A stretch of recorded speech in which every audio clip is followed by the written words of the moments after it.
నమస్తే, welcome to reflection. నేను మీ Amogh Deshapati.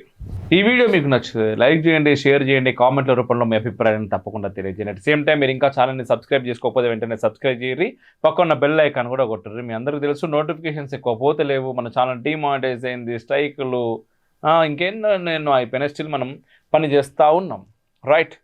But ఇంత మంచి కంటెంట్ ఎక్కువ నోటిఫికేషన్స్ పోకపోవడం ద్వారా ఎక్కువ మందికి పోతలేదు. కంటెంట్ నోటిఫికేషన్లు రావాలి అంటే మీరు కామెంట్ చేయాలి, లైక్ చేయాలి, సబ్స్క్రైబ్ చేయాలి. ఈ వీడియోను నిజంగా బాగుంది, వర్త్ ఉంది అనుకుంటే మీరే షేర్ చేయాలి. భారత్లో తలదాచుకున్న బంగ్లాదేశ్ మాజీ ప్రధాని షేక్ హసీనా ప్రాణాలకు ముప్పు. హిందువుగా కాదు, ముస్లిం ఇళ్ళకే పరిమితమైనటువంటి హిందువు. ఎర్రకోట ఆత్మాహుతి దాడి. బయటకు రావాలంటే ప్రాణాలను బంగ్లాదేశ్ ఇప్పటికే హిందువుల కోసం ఒక ఓపెన్ జైల్ లెక్క మారిపోయింది బంగ్లాదేశ్. ఇళ్ళకే పరిమితమైనటువంటి హిందువులు కనీస అవసరాల కోసం కూడా బయటకు రావాలంటే ప్రాణాలను చేతిలో పెట్టుకోవాల్సినటువంటి పరిస్థితి. వైద్యం కోసం హాస్పిటల్కి పోతే తిరిగి వస్తామా రామా అనేటటువంటి అనుమానం. ఒకవేళ బయటకు రావాల్సి వస్తే హిందువుగా కాదు, ముస్లిం దుస్తుల్లో పోవాల్సినటువంటి దుస్థితి. ఇవి సోషల్ మీడియా ఆరోపణలు కాదు, బంగ్లాదేశ్ మీడియాని చెబుతున్నటువంటి నిజాలు. ఎట్ ది సేమ్ టైం మరో షాకింగ్ డెవలప్మెంట్ జరిగింది ఇక్కడ. భారత్లో తలదాచుకున్న బంగ్లాదేశ్ మాజీ ప్రధాని షేక్ హసీనా ప్రాణాలకు ముప్పు. ఈ ముప్పు ఎవరి నుంచి? పాకిస్తాన్ గూఢచార సంస్థ ISI నుంచి. హసీనాను హతమార్చేందుకు హంతక ముఠాలకు ఆదేశాలు ఇచ్చినట్టు భారత నిఘా వర్గాలు పసిగట్టినాయి. షేక్ హసీనా బంగ్లాదేశ్లో ఉన్నప్పుడే ఆమె మీద హత్యాయత్నం జరిగింది. భారత జోక్యం సాహసం వల్ల వెంట్రుక వాసి లోపల తప్పించుకొని ఢిల్లీ చేరుకున్నది. అప్పటి నుంచి ఇప్పటిదాకా పాకిస్తాన్ పదే హత్యా ప్రయత్నాలు చేస్తూనే ఉన్నది. కానీ భారత ప్రభుత్వం ఏర్పాటు చేసిన పగడ్బందీ భద్రత వల్ల అన్ని ప్రయత్నాలు కూడా విఫలమైనాయి.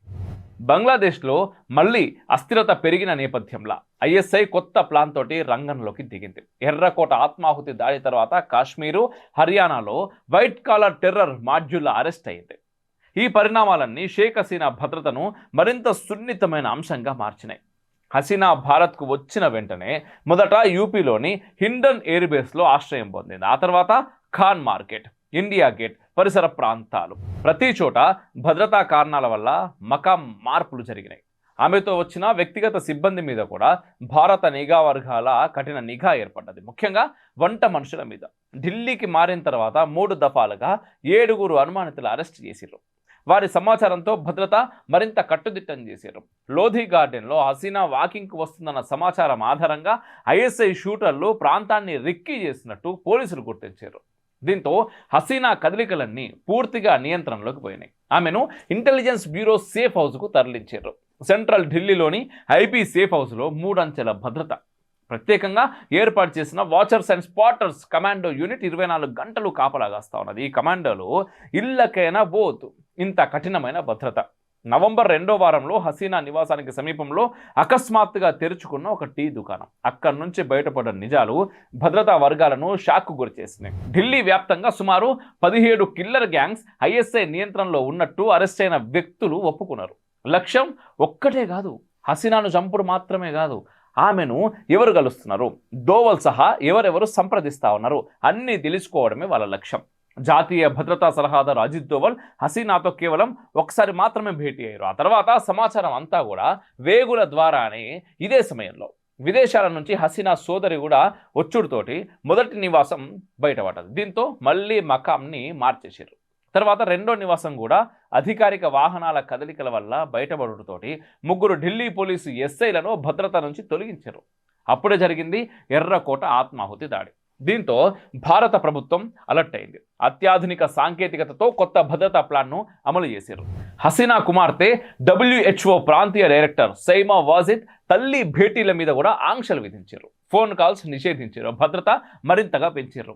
ఇప్పుడు అసలు ప్రశ్న ఏంటిదయ్యా అంటే, పాకిస్తాన్ లక్ష్యం కేవలం హత్యేనా, లేదా భారత్లో భద్రత లేదన్న భావన సృష్టించి హసీనాను ఇతర దేశాలకు పంపించుడా?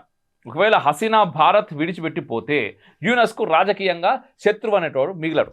ఫిబ్రవరి ఎన్నికల తర్వాత దీర్ఘకాలం అధికారంలో ఉండే వ్యూహమా ఇది అనే ప్రశ్న కూడా వస్తూ ఉన్నది. పాకిస్తాన్కు తెలుసు షేక్ హసీనా బ్రతికుంటే ఏదో ఒక రోజు భారత్ మద్దతుతో అవామీ లీగ్ తిరిగి అధికారంలోకి రావచ్చు. అందుకే భారత్లోనే ఆమెను మట్టుబెట్టేందుకు ఐఎస్ఐ శతవిధాల ప్రయత్నాలు చేస్తూ ఉన్నది.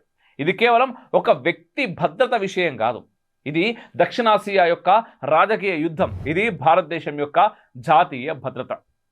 బయట నుంచి ఇంతమంది ఇన్ని రకాలుగా చేస్తూ ఉంటే మరి లోపల ఉన్న వాళ్ళు ఏం చేస్తూ ఉన్నారు, ఇది కూడా మనం ఒక్కసారి గమనించుకోవాల్సినటువంటి విషయం. ముఖ్యంగా ఏ దేశానికైనా సరే బయట నుంచి శత్రువులు ఉంటారు, అది అందరూ మాట్లాడుతూ ఉంటారు. కానీ భారతదేశం విషయంలో అంతర్గత శత్రువులు చాలా ఎక్కువగా ఉంటారు. ఇక్కడే ఉన్న వాళ్ళు ఈ దేశాన్ని నాశనం కావాలి, ఈ దేశం యొక్క విలువ బయట పడిపోవాలి, ఈ దేశం ఈరోజు విశ్వగురు అవుతున్నది అంటే ఓర్వలేని ఏడిస్తూ వాటిని తగ్గించే ప్రయత్నం చేస్తున్నవాడు ఎవడో బయట లేడు, మన దగ్గరనే ఉన్నాడు. సో తస్మాత్ జాగ్రత్త, ప్రతి విషయాన్ని నిశితంగా పరిశీలించుర్రి, విషయాలు తెలుసుకునే ప్రయత్నం చేయర్రి. మన దేశం ఎటుపోతున్నది, మన దేశం ఎటు పోవాలి, మన దేశం ఎక్కడ ఉండాలి, మనం ఎంత సురక్షితంగా ఉండాలి, మన భావి తరాలకి మనం ఏం అందించాలి, ఇదంతా కూడా మనమే ఆలోచించాలి. జై హింద్, మేరా భారత్ మహాన్.